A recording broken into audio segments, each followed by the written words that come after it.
this is Steve Alexander with iSolar Solutions, and we're out here today at a customer's house.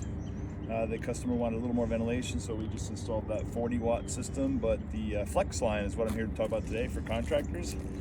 Contractors have the opportunity with the iSolar system and their patented mounting plate to be able to have a really robust retrofit business. So going back to your customers and mostly finding these types of vents on the roof, you're able to nicely just pry up the vent that's already on the roof. So if you have a number of these on the roof, you'll be able to just pry that up gently without removing it.